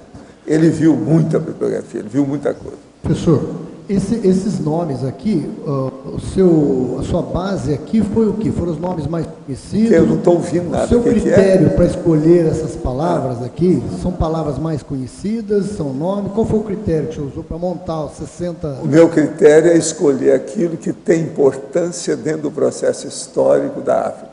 Independente do que for. Não interessa o que nome, certo. É aquele que é importante perante a situação. Você pode estar certo, que esses 60 está difícil. Uma pessoa que for estudar a África não colocar isso lá dentro. Então, essas palavras você falou também... do Menkautor, né? Menkautor. Menkautor, ele foi o faraó, né? Foi o faraó. Mas eles quase não falam nele. É. Agora, ele influiu no negócio da África. Foi até o muito Monte seriamente Sinai, o Egito. Mas ele influiu lá. Entende? Essas palavras seriam um link para a gente fazer com elas? Não, eu coloco a palavra, eu misturo tudo, porque tem nome, tem todo tipo de, aí no caso de vocábulos. Tem nome próprio, tem nome de lugar, tem nome das coisas, tem nome, uma série de propósito, para mostrar que as pessoas não sabem tudo que tem na África. Que me veio a palavra. Gente, alguém aqui leu as 60 palavras e é capaz de saber tudo que está falando ali? Ah, não, de jeito eu garanto que não tem. Então... Isso aí tem que estudar. É muita coisa. A África é desconhecida. Me veio uma palavra. Fala-se mais em África apenas para ver caveira de alguma coisa, um troço qualquer, bicho. Um animal, elefante, girafa. Fica só nisso. Isso aqui é seríssimo. Me veio uma É palavra, muito nome que tem aqui que vocês talvez nem tenham ouvido falar antes. Não. uma palavra muito E outra coisa, o nome é esse mesmo, não adianta fugir, não. Agora, Valdo, a gente Não pode... está forçado, não. A gente pode colocar que a África, vamos dizer assim, numa divisão simplista, teriam dois grandes grupos, né? Os negros propriamente ditos e a condição também mais árabe, né? Porque tem um processo árabe Tem da árabe, África. tem árabe. Como é que você vê Não, essa... e tem também o processo dos colonizadores brancos, né? Que Não, também sim, mas aí, melhoraram muita coisa da África. Você não pode falar. Os brancos também não fizeram só mal. Teve um aspecto sim, bom. Sim. Mas eu digo na origem mesmo, processo mais cultural, você tem essa questão mais árabe dentro da África, e tem até Líbia, Egito, propriamente Egito. Não, aquele tem é uma série de países, né, que tem relação. São duas grandes culturas, se a gente puder dividir assim, né? Agora, professor, o que me veio na cabeça foi a tâmara, que os árabes também têm muita ligação. A tâmara é uma coisa muito ligada ao processo africano e aos árabes, não é isso? Tâmara é uma fruta muito boa, né? Não é boa? Eu já distribuí aqui uma vez para todo mundo. É muito boa, né? Então. Aquela era boa. E tem um processo de ligação com... Agora, tudo a gente tem que ter cuidado pelo seguinte. No Brasil, por exemplo, o povo acha, precisa ter cuidado para comer a goiaba, porque tem muito bicho. Mas bicho de goiaba é goiaba, né? Assim que o povo fala. Agora, a tâmara é que tem bicho impressionante. Tem uns bichinhos que você olha, tem 100 dentro da tâmara desse tamanhozinho. Tem 100 bichos lá dentro de uma tâmara desse tamanho. Isso eu acho impressionante. De modo que você jamais deve comer uma tâmara, colocar na boca e comer. Nunca se faz isso. Você abre ela, o ideal é com a faca, tira a semente e vê se não tem bicho. Depois você come. Senão, você vai aumentar as bactérias. Agora, gente, é impressionante esses bichinhos que dão na tâmara. Vocês já viram? Alguém aqui já viu? Você já viu, né? Às vezes não parece, tem 200 lá dentro daquilo. Eu falo assim, mas como pode existir isso tudo aí dentro? Como é que cabe? Uma coisa impressionante isso. Agora, é que ela é boa, ela é fora de série, né? Tem umas que são muito bem cultivadas atualmente em vários lugares do mundo, eles cultivam a tâmara. Muito sério. E outra coisa, esse negócio de você arranjar tâmara com semente ou sem semente não quer dizer nada, precisa de ver. Porque tanto uma quanto a outra pode ser ruim, isso aí depende, tem que examinar. Professor, no contexto da África, tem a abertismo para a conscienciologia tem acontecido ultimamente, né? Até mesmo algumas pessoas que estão lá, estão trabalhando com palestras. Mas olha, a Juliana está falando para a gente mandar mais gente lá. Eu vou encontrar com o Wagner agora essa semana, eu vou perguntar para ele, faça um levantamento da África. Eu vou pedir para eles, quando vocês viajarem, dá um pulo na África atualmente. Já está na hora de mexer nisso. Eu evitei uma época que me convidaram para ir à África do Sul, com o Instituto, as coisas todas, porque na época eles falaram para mim, extrafisicamente para não ir, porque o negócio lá estava perigoso. Eles podiam acabar com a gente. Então, teve uma época que o senhor segurou realmente, disse que a África não seria prioridade na época. Evitar, porque o negócio lá estava muito difícil. Hoje a gente poderia dizer que começa a ser uma Hoje prioridade. as coisas já estão mais assentadas. Muito embora mataram um monte de gente agora recentemente lá. Você sabe, né? Tem que cuidar da região ainda, né? Muita região ainda é hostil. Primitivismo é um fato, né? Todo lado. Mas você quer maior primitivismo do que esse lá no norte da África, com os islâmicos, essa coisa toda, eles se matando uns aos outros? Todo dia 100, 60, 50, tudo morto. E às vezes é 200 feridos, 150 feridos. Tudo irmãos. Irmãos matando irmãos. Primos matando primos. Então, o negócio do primitivismo da África não é só dos africanos propriamente dito, também é dos árabes. Tem que ver isso. Árabes, ou se você quiser, que é diferente, os islâmicos também no meio. Tudo tem relação. Não é a mesma coisa, mas parece. É. Não, é igualzinho o Irã também não é árabe, né? Aí a gente tem que começar a ver, né? O objetivo que o senhor coloca aqui no verbete é desestigmatizar o processo africano só como escravidão. Não, é para ampliar o processo educacional e cultural das pessoas a respeito do continente negro. Eu acho o continente negro muito assim, menosprezado. A gente tem que levantar o ânimo para isso. Eu, como vivi lá e lembro das coisas, de Vida do Zéfiro, eu dou valor para isso. É porque muitos de nós até têm processo de vidas passadas, né, diretamente relacionado nessas questões, né? Muita gente aqui, às vezes, nas últimas décadas do século passado, andavam de avião, às vezes iam à África, mas muitos só foram no aeroporto. Passavam em Dakar e vinha para cá. Tem vários lugares desses. Servia apenas de recarregar o avião lá, de combustível, qualquer coisa. O problema é ir ver a situação, como é que é, não é fácil. Agora, por exemplo, e o povo bonito que tem lá? O Senegal, por exemplo, tem cada pessoa bonita, que é um negócio. E são os caras grandões, enormes, dolicocéfalo, entende? Tem mulheres de festa. Não, uma beleza, gente, o povo. Agora, tudo é pérola negra, você está entendendo? É impressionante isso. Uma beleza. Cada olhos enorme. Tem gente muito interessante. E outra coisa, nesse povo, às vezes, tem gente muito inteligente. Muito inteligente. O senhor falou que a reurbanização começou pela Europa, mas já estava previsto que ia depois para a África? Já estava previsto isso? Já. Isso é inevitável, né? Agora, ainda tem muita coisa ainda para... A África é difícil, porque é muita gente, muita coisa espalhada. Você está entendendo como é que é?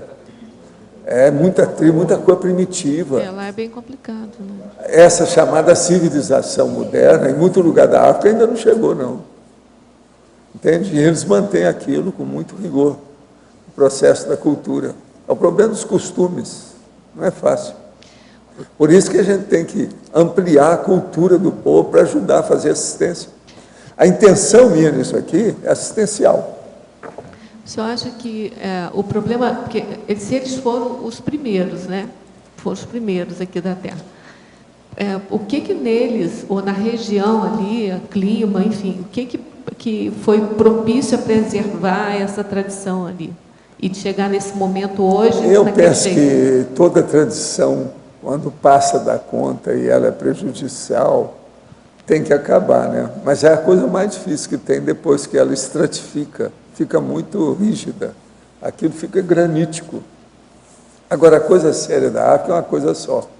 Tudo indica que a vida nasceu na África. Pois é. Então, como é que fica? Pois é, por que eles... É a mãe África, aqui, a mãe África, não adianta ir contra. Agora, esse processo de cor é uma coisa burra, né? Besta, boba. Eu fico bobo de ver, por exemplo, os cachorros não tem nada de cor um com o outro. Nós já fomos cachorro, a gente esqueceu disso. Professor Valdo, quando o senhor fala que nós nascemos na África, sim, o senhor está falando do crescente fértil, onde foram achados... Não, nós todos. A base da humanidade é na África. É o crescente fértil, aquela região mais vamos lá dizer, em cima, a maternidade, né, terrestre, isso, é o continente africano. É isso que eu quero dizer. Sim, crescente fértil. Vocês vão falar assim, nasceu na água, ok, mas na água junto da África. Aí eu estou de acordo.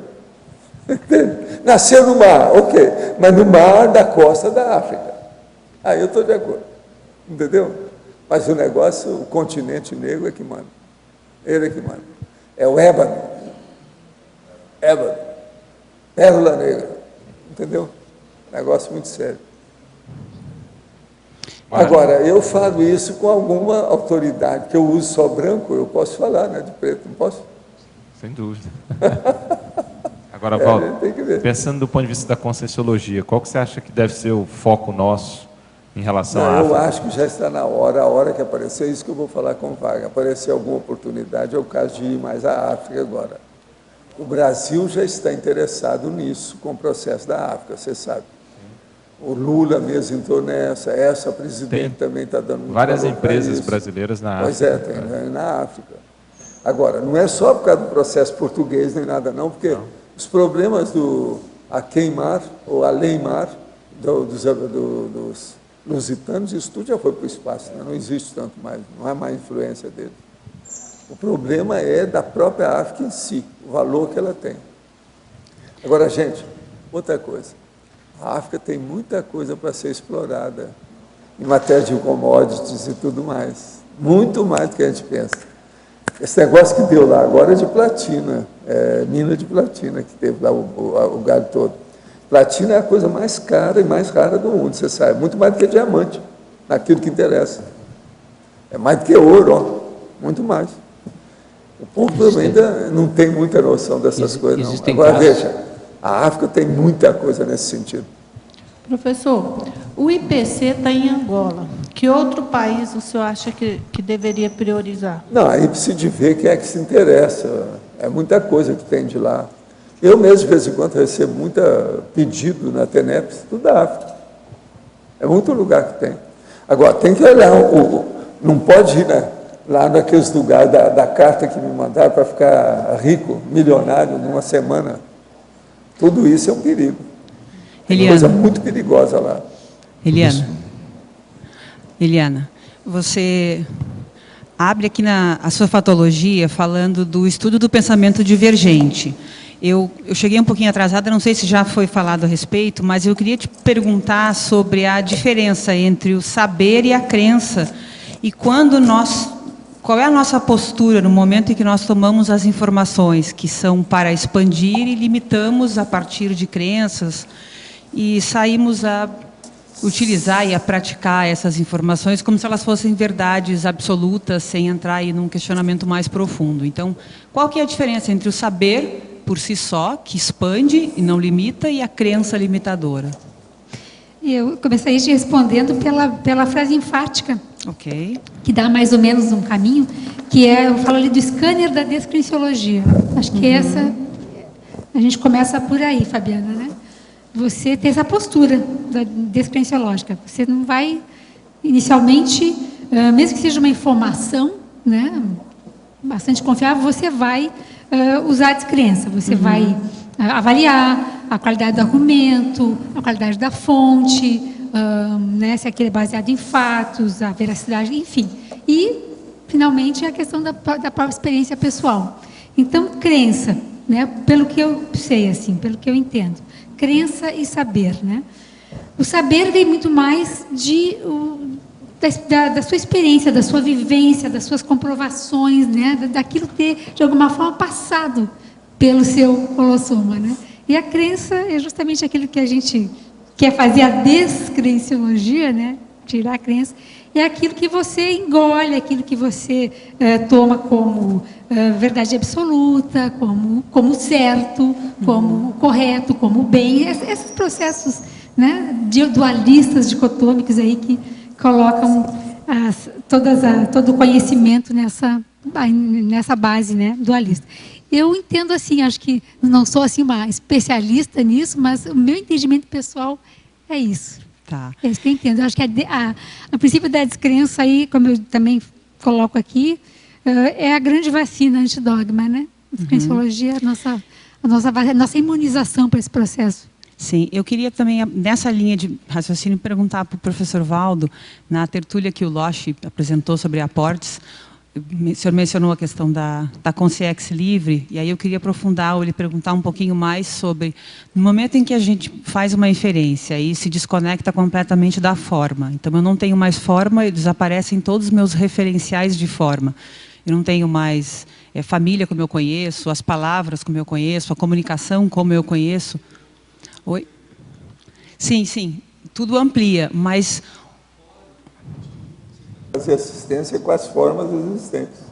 Sim, tudo amplia, mas o que ficaria realmente para a consciência? Dentro aí dessa linha de saber, a sabedoria? Discernir as coisas, saber tudo o que quer que se passe. Conhecer. É a polimatia máxima. E aí, o que...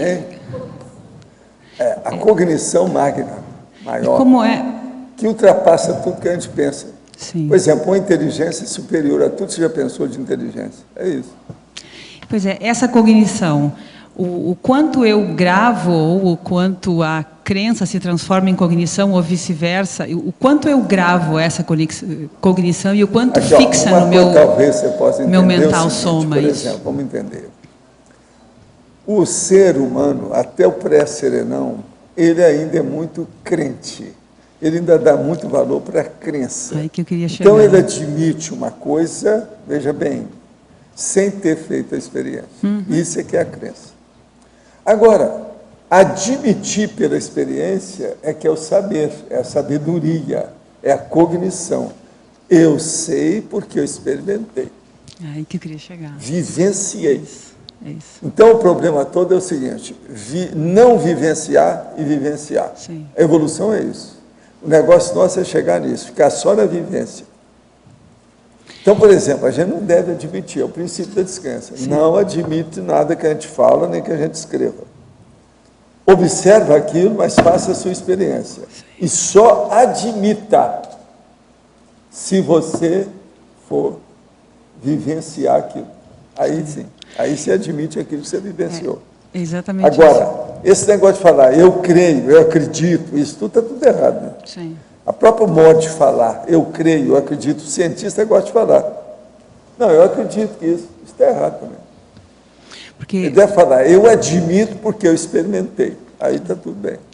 Então, se a gente parte do princípio da cognição que a Rosa trouxe lá, se o senhor traz aqui a nossa experiência, o que nós não experienciamos, até então ele passa de uma certa forma, ele é uma crença, porque a gente infere a partir de uma informação recebida. Está faltando desconfiômetro. Sim. Está faltando mancômetro. Não tem. Então, o processo é vivencial. Sim. Agora, é a vivência também que dá o problema de você só falar depois que você fez. Sim. A verbação. Então, a verbaciologia é básica também na vida. Por isso a consciência livre é tão difícil, né? Porque a gente vivencia as formas, o nosso referencial é todo baseado em formas. Disso, por que é? Eu acho, por exemplo, que o processo da dromomania, até um certo ponto a pessoa precisa disso, que ela tem que vivenciar muitos lugares, muitos ambientes diferentes para ela dominar o processo da vida. Senão ela não vai ter. Por conta de expandir os referenciais de cultura. Há um processo de viajar, a viajologia, que eu acho inevitável. Sim. Agora, a pessoa não pode ficar só com isso. Então, vamos entender que para a pessoa alcançar um nível de cognição adequada, razoável, exige muito. A vida não é fácil. Tem que vivenciar. Agora, a conclusão que eu chego é o seguinte. Nós temos a serialidade existencial. Você tem muitas vidas, várias vidas. Mas você chega aqui, você esquece das outras vidas, não adiantou nada. Então, a coisa mais séria que tem na cognição, a meu ver, depois de você entender as coisas, é você ter a retrocognição sobre as coisas. Para você emendar o seu passado com o presente, porque senão não adianta. Uma pessoa, por exemplo, então eu acho o seguinte, existe dois tipos de pessoa. A pessoa que vive o presente só, e aquela pessoa que já vive o presente sabendo do passado dela, que é raridade, é uma exceção na humanidade. Então, a retrocognição, eu acho que não pode haver evolução maior sem a pessoa saber o que aconteceu com ela traz anteontem milenar. Quer dizer, há milênios aí para trás. Ela tem que saber, senão não adianta nada. Até do ponto de vista, professor, do afeto, o senhor fala da transafetividade. Para a gente conhecer o afeto, se o nosso afeto é baseado em formas, em troca ou em interesses maiores, está bem longe, bem distante do que seria um afeto real, mais próximo. Pois é, mas a transafetividade sem referencial físico. É uma coisa muito séria e que a pessoa precisa de pensar muito para ela entender como é que funciona essa situação e qual que é a extensão do universo da transafetividade. Então, isso, como o conceito é novo, é difícil. Agora, só para você começar a entender, tem um negócio. A transafetividade é a sublimação do amor próprio.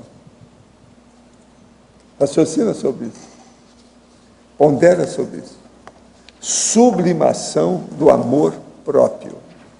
Todo mundo tem um amor próprio, tá certo? Agora, então, a transafetividade sublima isso.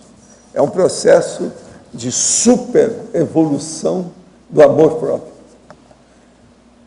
Aí você vai começar a entender o que a gente quer dizer com isso. Agora aqui, a verbetógrafa poderia explicar a declaração sobre a eliminação de todo tipo de intolerância, segundo o item da politicologia, página 3? Aqui é uma declaração da ONU de 1981, né? Aquelas diversos tipos de documentos, né? De acordo com temas específicos que a ONU faz, são declarações que ela torna pública, recomendando, indicando, enfim. Né? E esse tema aqui, ela pede a eliminação de todas as formas de intolerância, de discriminação contra quem pensa diferente, quem professa uma religião diferente, quem se posiciona de forma diferente. E isso, se isso pudesse ter sido mais seguido, né, e mais aplicado, a gente não teria aí hoje tantas questões, né, de guerras e de disputas baseadas na religião. Então, é um documento interessante, é fácil de encontrar na internet, né, onde coloca todos aqueles considerandos, né, e aí, então, faz recomendações desse processo, desse abertismo, aceitando qualquer tipo aí de manifestação diferente da diversidade consciencial. Na penúltima linha da parafatologia, página 2, a professora pode comentar sobre a Reurbex promovendo a desconstrução dos paraguetos anticosmoéticos? Aqui é uma inferência, enquanto não há assim, a vivência, né, Fabiana? A vivência, propriamente, a gente, em projeção, já viu alguma coisa, mas muito pouco, na minha experiência pessoal, de que existem, né, bolsões, paraguetos, né, ainda no extrafísico, na baratrosfera, ainda mantendo processos muito anticosmoéticos, muito doentios, né, evoluídos, e que a urbanização vem exatamente para, né, começar a mexer, a desmanchar, a desconstruir esses bolsões, esses paraguetos. A ideia direta é essa. Valdo, uma época nós tivemos a oportunidade de fazer um projeto lá, que era para as escolas do Rio Grande do Sul terem o pluralismo de idiomas, ou seja, abrirem o estudo de todos os idiomas. E aí tivemos a oportunidade de estudar um pouco de Iorubá e Tupi-Guarani e outras coisas. E descobrimos que dentro da cultura africana, o cumprimento, em dia de fazer como nós aqui, prazer, eles dizem, eu te vejo.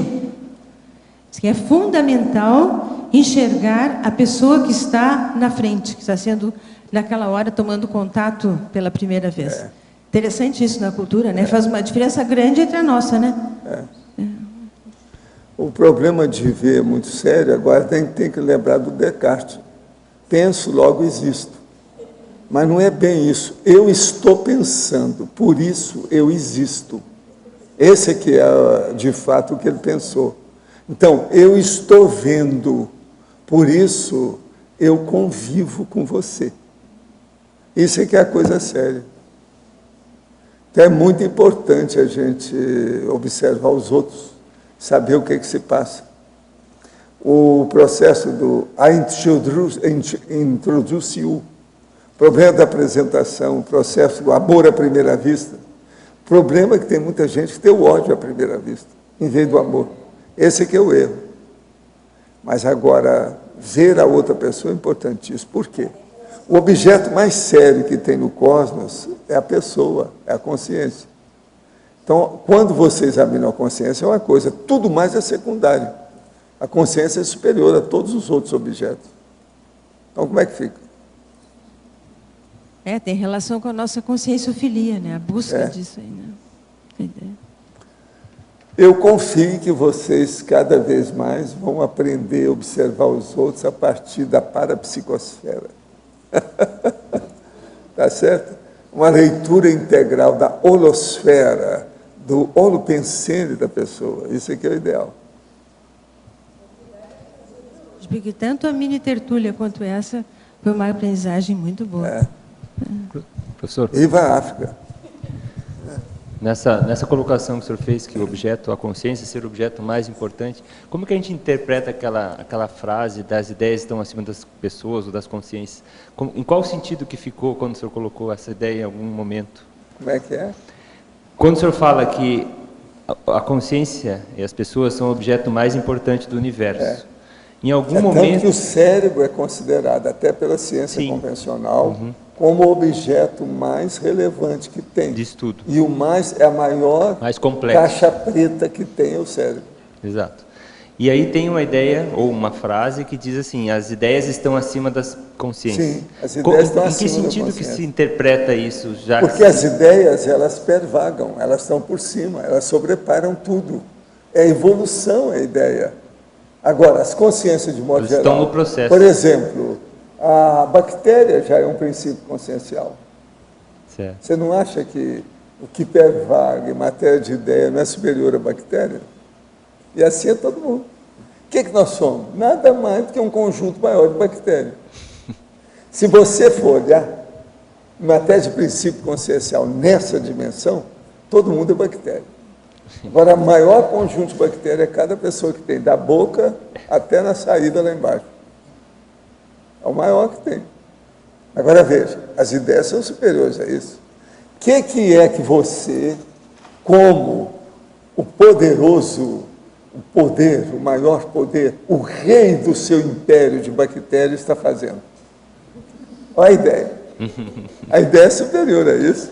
O que vocês estão fazendo com esse domínio que vocês dominam as bactérias? Uma pessoa chegou e falou assim, Valdo, o povo acha que o homem é muito grande. Eu falei assim, é grande sim. Mas por quê? Ele tem 100 trilhões de bactérias. Isso é muito sério. Em parte nenhuma você vai achar isso assim. Isso é o maior. É o maior. Vamos olhar bem isso. Então, agora, as ideias, então, que pervagam, escuta só, Roberto, o negócio geral da evolução, elas são superiores a uma consciência ali. A uma. Uma só não adianta. O problema é o todo, o conjunto. Agora, é lógico que uma consciência é superior aos outros objetos. Agora, outra coisa. Quem é que criou isso? O primo pensene é uma bactéria ou é uma consciência evoluída? A tendência nossa é tentar, que não deve ser uma bactéria. Tudo indica que é uma consciência evoluída. Então, quem é quem? Como é que é isso? Agora, a ideia do primo pensene é superior a ele? Aí agora é que eu passo para você pensar. Para nós, a ideia é superior a ele. Por isso que eu desprezo esse negócio de falar em Deus, que eu acho uma besteira, de vomitar isso aí. Se o serenão não se incomoda com isso, eu que vou incomodar, eu que sou pré-serenão, besteira. Olha aí a ideia. A ideia é acima da consciência. Agora, o problema todo é a hora que a pessoa se defende muito devido ao egoísmo dela, o egokarma. Entende? O polikarma é a defesa da ideia, acima da consciência. Pode observar. Você vai rodar, você vai chegar a essa conclusão.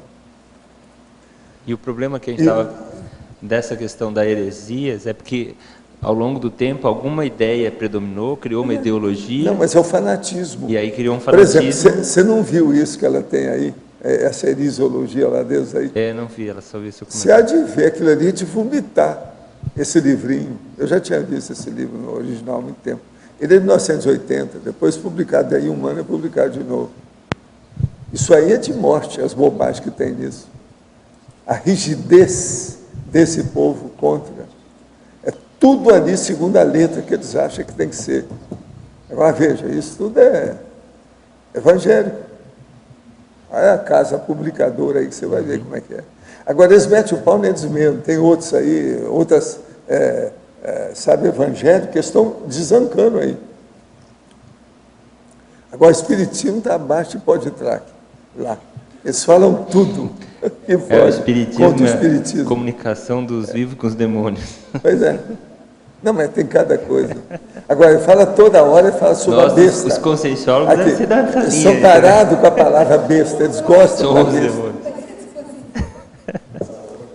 É muita coisa sobre besta que o cara fala aí. Agora, coitados, é uma situação, né? Sob certo aspecto, um livro desse é de torturador.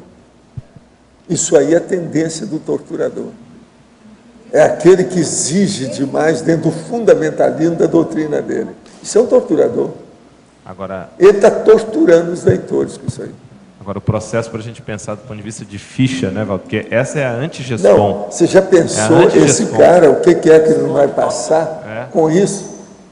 O que o cara não vai ter que vir? Por exemplo, em tese, vamos pensar bem, Vocês não acham que muitos torturadores, técnicos, profissionais, devem ter até sido transmigrados, sabe?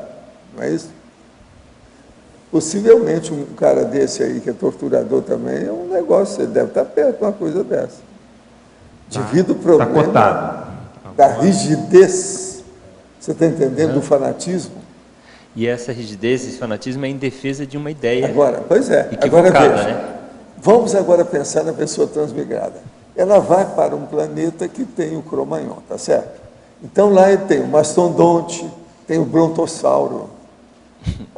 Talvez eles vão até gostar disso pelo seguinte: aqui ele mexe com bactéria, que você não vê, só no microscópio. Lá não, ele vai ver um bicho maior, na hora ele pode trabalhar para aquilo mais diretamente. Existe isso tudo. A gente tem que pensar nisso.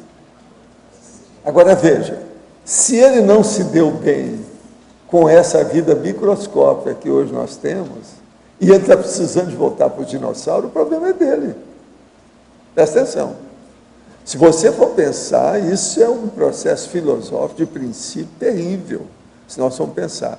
Agora, aí vem a turma da religião e fala assim, são os anjos decaídos, que foram para o inferno temporário. Até um certo ponto, tem sua razão. Mas veja, eu acho que hoje, quando nós vivemos só com aranha, você está entendendo, com barata, com formiga, é muito melhor do que brontossauro, mastodonte, aqueles negócios todos bravos que havia por todo lado. Tiranossauro. Agora, eles não souberam a troca, eles não gostaram da troca. Então vão voltar para ver o que faz. Não é fácil isso não. Pensando bem. Alguém aí se interessa em trocar as bactérias que tem por mastodontes? Um ecossistema completo. Podia terminar tudo que ela continue existindo muito bem. Lá no... Não é isso. A primeira defesa bélica que foi criada na vida humana foi da bactéria. Muito antes da formiga, muito antes das abelhas, muito antes desses bichos todos que tem por aí. Bactéria é um negócio sério, agora é um princípio consciencial, não adianta ir contra. Falando em heresia, esses dias eu estava assistindo um documentário, uma exposição de um pastor sobre o darwinismo.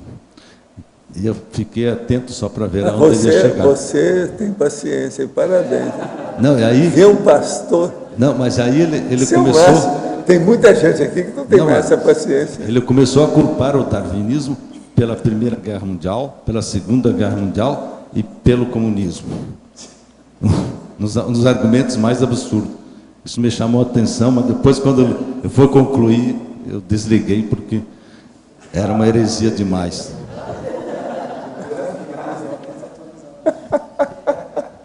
Agora, gente, qual é o maior aparelho que tem na vida moderna? Vocês sabem qual? Eu estive estudando e filosofando sobre esse aspecto e achei que é o máximo. Tem um aparelho superior a todos os outros. Aparelho mais moderno, mais avançado que tem, o melhor de todos, qual é? Existe um para mim que é superior a todos os outros. Não é todo mundo. Vocês não sabem? Posso falar? Controle remoto.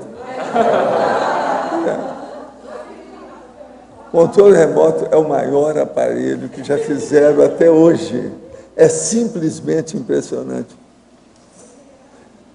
Não, resolve tudo em silêncio, porque ele tem um negócio que você pode colocar lá, o muting, quer dizer, o silêncio. Coloca calado, mudo. Não faz nem barulho. E você pode ver tudo por fora, nos bastidores. Ninguém percebe o que você está vendo. Você desliga a hora que você quer. Gente, o controle remoto é uma coisa impressionante. Ainda não fizeram a filosofia do controle remoto. Eu acho que precisava de escrever um tratado sobre o controle remoto. É uma coisa impressionante. Você, por exemplo, você está vendo um filme aí, você se envolve com aquilo se você não tiver cuidado. Às vezes uma bobajada enorme. Você desliga aquilo, acabou tudo. Você entrou dentro do paraíso, saiu do inferno. Na hora. Veja, controle remoto. Agora uma coisinha só de apertar, tum. Isso é o máximo. Eu acho que seria bom você estudar o controle remoto. Agora, o melhor da história.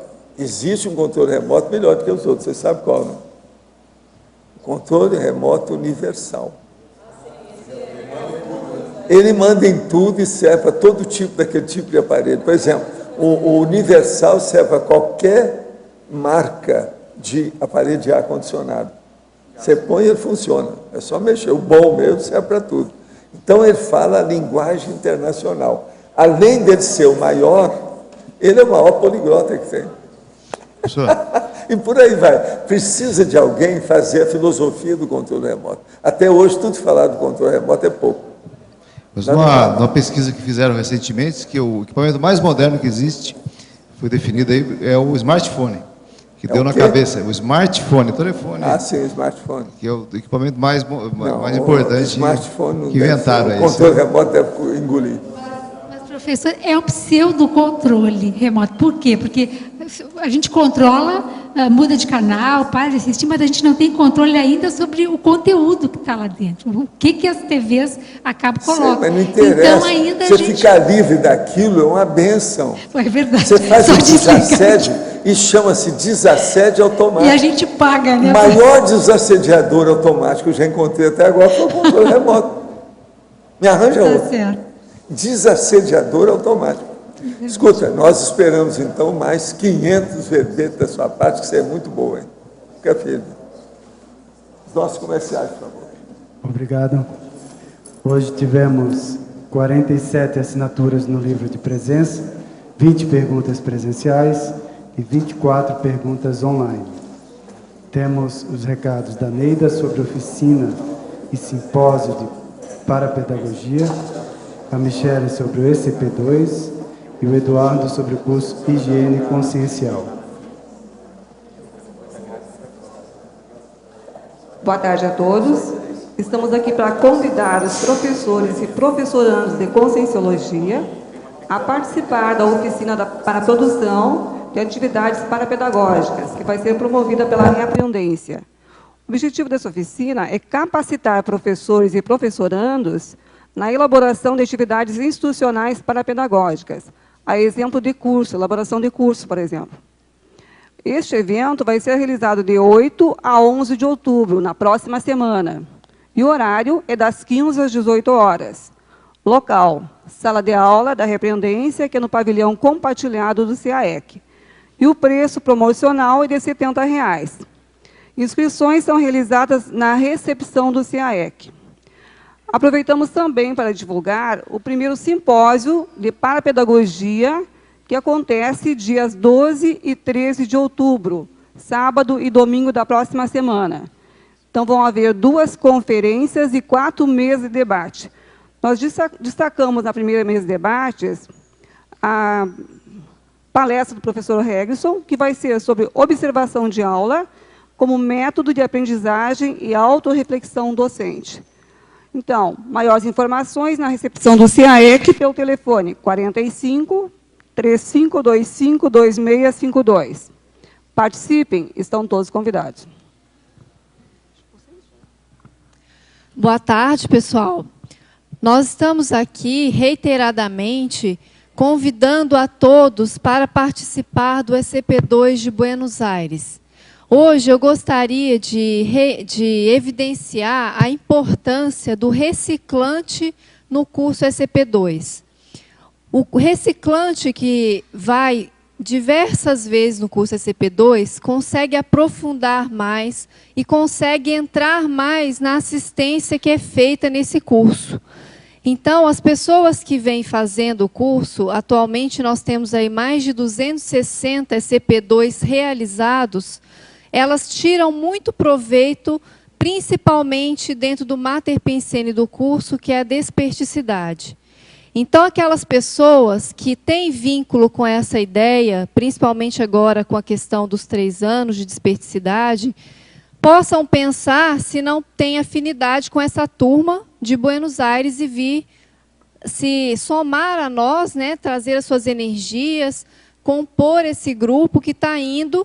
Várias pessoas estão indo do Brasil para Buenos Aires, inclusive ainda há possibilidade de compras de passagens em preços promocionais. Nós estamos oferecendo todo o suporte, a ajuda que a pessoa precise para efetivar a sua inscrição, comprar a sua passagem, enfim. Podem contar conosco para o que vocês precisarem.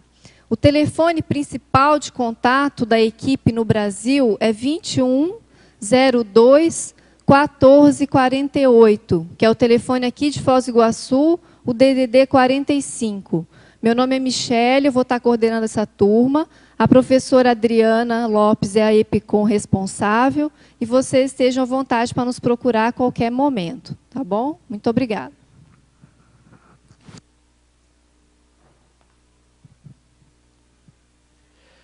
Boa tarde a todos. O CAEC convida para o curso Higiene Consciencial. O curso inicia agora dia 5, na sexta-feira, e ele termina no dia 7, no domingo. Nós estamos com o preço do curso, são 3 parcelas de 90 ou à vista R$ 250. É um investimento relativamente baixo para ter a oportunidade de trabalhar a higiene consciencial. A higiene consciencial, ela é um fator importantíssimo relacionado ao desenvolvimento do parapsiquismo, até para que se perceba os heteroassédios, as influências externas. Sem higiene consciencial, não é possível uma autorreflexão de alto nível. Então, convidamos a todos e informamos também que no domingo temos um campo de energia, que está dentro do curso, que é o campo homeostático de asepsia intraconsciencial. É um trabalho de campo promovido pelo EPICOM. Nós temos o EPICOM professor Rui Bueno, assessorado pelo professor Eduardo Martins, que vão estar à frente desse trabalho. Serão trabalhadas também as distorções cognitivas e os esquemas disfuncionais. É um material muito rico aí para promover a oportunidade da higiene consciencial. Maiores informações, telefone 3525-2652, no CAEC. Obrigado. Para amanhã teremos o verbete Empreendedor Conscienciocêntrico, a especialidade Conscienciocentrologia, de autoria da professora Grace Ataíde. Obrigado pela sua presença e até amanhã.